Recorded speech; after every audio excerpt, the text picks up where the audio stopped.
ജനുവരിയിലും ഫെബ്രുവരിയിലുമായി 2264 കോടി രൂപയാണ് Indian box ഓഫീസിൽ സിനിമകൾ നേടിയ ഗ്രോസ് കളക്ഷൻ. 2024 ഇതേ ടൈം പീരീഡിനെ അപേക്ഷിച്ച് 39% വർധന. ബോളിവുഡിൽ നിന്നെത്തിയ പ്രൊപ്പഗാൻഡ ചിത്രം ചാവയും, പ്രദീപ് രംഗനാഥന്റെ ഡ്രാഗനും, തെലുങ്ക് ചിത്രം സംക്രാന്തികി വസ്തുനം, ശങ്കറിന്റെ ഗെയിം ചേഞ്ചർ, അക്ഷയ് കുമാർ ചിത്രം സ്കൈ ഫോഴ്സ് തുടങ്ങിയവയാണ് അതിൽ പ്രധാന കോൺട്രിബ്യൂട്ടേഴ്സ്. എന്നാൽ ജൂണിലേക്ക് എത്തുമ്പോൾ ഈ വർഷം തുടക്കത്തിലുണ്ടായ കുതിപ്പല്ല സിനിമാ മേഖല ഇപ്പോൾ തുടരുന്നതെന്ന് കാണാം. മാർച്ചിൽ 580 കോടിയും ഏപ്രിലിൽ 813 കോടിയും മെയ്യിൽ 1136 കോടി രൂപയുമാണ് ഇന്ത്യൻ ബോക്സ് ഓഫീസിലെ ഗ്രോസ് കളക്ഷൻ എന്നാണ് ഓർമാക്സ് മീഡിയ പുറത്തുവിട്ട റിപ്പോർട്ടിൽ പറയുന്നത്. കഴിഞ്ഞ വർഷത്തെ അപേക്ഷിച്ച് കളക്ഷനിൽ 27% വർധനവുണ്ടെന്നും റിപ്പോർട്ട് കൂട്ടിച്ചേർക്കുന്നു. എന്നാൽ ബോക്സ് ഓഫീസിൽ കോടികൾ നിറഞ്ഞെങ്കിലും എല്ലാ സിനിമയും കൊമേഴ്ഷ്യലി സക്സസ് ആണോ? അല്ലെന്ന് പറയേണ്ടി വരും. ശങ്കറിന്റെ ഗെയിം ചേഞ്ചർ മുതൽ കമൽഹാസന്റെ തഗ് ലൈഫ് വരെ അതിനുള്ള ഉദാഹരണം നീളുന്നു. 2025 ജനുവരി 10 പുറത്തിറങ്ങിയ ശങ്കറിന്റെ ഗെയിം ചേഞ്ചർ വേൾഡ് വൈഡായി 186.28 കോടി നേടി. ഇന്ത്യയിൽ നിന്ന് 156 കോടിയാണ് ചിത്രത്തിന്റെ ഗ്രോസ് കളക്ഷൻ. ഇത്രയും നേടിയെങ്കിലും ഇന്ത്യ കണ്ട വമ്പൻ പരാജയ ചിത്രങ്ങളിലൊന്നായാണ് ഗെയിം ചേഞ്ചർ മാറിയത്.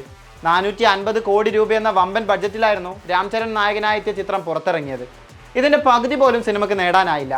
125 കോടിക്കടുത്താണ് ആന്ധ്രയിലും തെലങ്കാനയിലും ചിത്രത്തിന്റെ തിയേറ്റർ റൈറ്റ്സ് വിറ്റുപോയത്. വിതരണക്കാർക്ക് ലാഭത്തിലേക്ക് എത്തണമെങ്കിൽ 350 കോടിയോളം വേണമെന്നിരിക്കെയാണ് ചിത്രം അമ്പെ പരാജയമായി മാറിയത്. സംവിധായകൻ ശങ്കറിന് വൻ വിമർശനവും ഇതിന് പിന്നാലെ നേരിടേണ്ടി വന്നു. തിയേറ്ററുകളിൽ പരാജയപ്പെട്ട മറ്റൊരു ചിത്രമാണ് സൽമാൻ ഖാന്റെ സിക്കന്ദർ.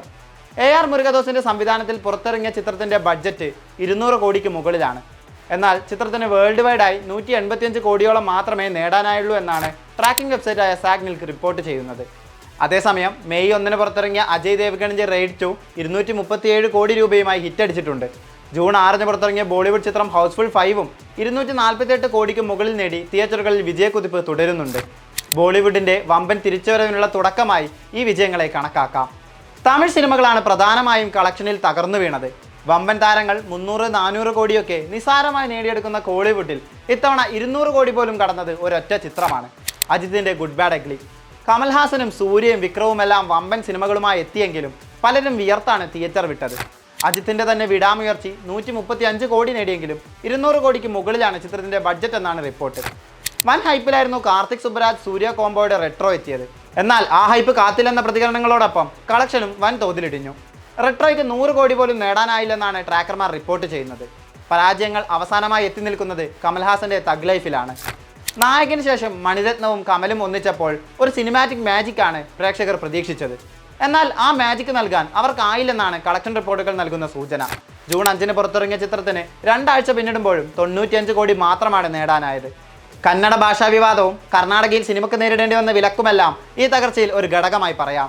അതേസമയം വൻ ഹൈപ്പില്ലാതെ എത്തിയ പ്രദീപ് രംഗനാഥന്റെ ഡ്രാഗൻ 151 കോടിക്ക് മുകളിലും, ശശികുമാറിന്റെ ടൂറിസ്റ്റ് ഫാമിലി 87 കോടിയും, വിശാലിന്റെ മദഗജരാജ 56 കോടിയും നേടി സൂപ്പർ ഹിറ്റ് അടിച്ച കാഴ്ചയും കോളിവുഡിൽ നിന്ന് ഇക്കൊല്ലം കാണാൻ സാധിച്ചു. ഈയൊരു തകർച്ചയിൽ നിന്ന് തങ്ങളെ ആര് രക്ഷിക്കും? കളക്ഷനിൽ റെക്കോർഡുകൾ തീർക്കുന്ന തമിഴ് ഇൻഡസ്ട്രിയുടെ തലവന്മാരാണ് വിജയും രജനീകാന്തും. അതിൽ വിജയുടെ ഒരു സിനിമയും ഈ വർഷം പുറത്തിറങ്ങുന്നില്ല. വരാനുള്ളത് തലൈവരുടെ കൂലിയാണ്. വെറും 5 സിനിമ കൊണ്ട് നായകന്മാർക്ക് മാത്രമല്ല കളക്ഷൻ കൊയ്യാൻ ഒരു സംവിധായകന്റെ പേരിനും സാധിക്കുമെന്ന് തെളിയിച്ച ലോകേഷ് കനകരാജിനോടൊപ്പമാണ് സൂപ്പർ സ്റ്റാർ രജനീകാന്ത് എത്തുന്നത്. കൂടെ വമ്പൻ സ്റ്റാർ കാസ്റ്റും. ചിത്രത്തിന്റെ വിദേശ റൈറ്റ്സ് റെക്കോർഡ് തുകക്ക് വിറ്റുപോയെന്നാണ് പുറത്തുവരുന്ന റിപ്പോർട്ടുകൾ. പോസിറ്റീവ് കൂടി വന്നാൽ കോളിവുഡിലെ സകല റെക്കോർഡുകളും നിഷ്പ്രഭമാക്കാൻ കൂലിക്ക് സാധിക്കും. തമിഴ് സിനിമാ കളക്ഷനിൽ അവരുടെ തല വീണ്ടും ഉയർത്തും. അതേസമയം 200 കോടികളുടെ തിളക്കത്തിലാണ് മലയാള സിനിമ.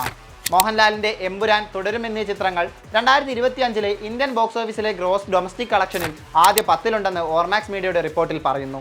70 കോടി നേടിയ ആലപ്പുഴ ജിംഖാനയും 56 കോടിക്ക് മുകളിൽ നേടിയ രേഖാചിത്രവും 54 കോടി നേടിയ ഓഫീസർ ഓൺ ഡ്യൂട്ടിയും മലയാളത്തിലെ ഇക്കൊല്ലത്തെ പ്രധാന ഹിറ്റുകളാണ്. ആമിർ ഖാന്റെ സിതാരെ സമീൻ പർ, ഹൃതിക് റോഷന്റെ വാർ 2, ശിവകാർത്തികേയന്റെ മദ്രാസി, മോഹൻലാലിന്റെ ഹൃദയപൂർവ്വം തുടങ്ങി 2025 ഇനിയും പുറത്തിറങ്ങാനുള്ളത് വമ്പൻ സിനിമകളാണ്. വിജയക്കുതിപ്പിനോടൊപ്പം ബോക്സ് ഓഫീസിനെയും ഈ സിനിമകൾ ശക്തിപ്പെടുത്തുമെന്ന് പ്രതീക്ഷിക്കാം.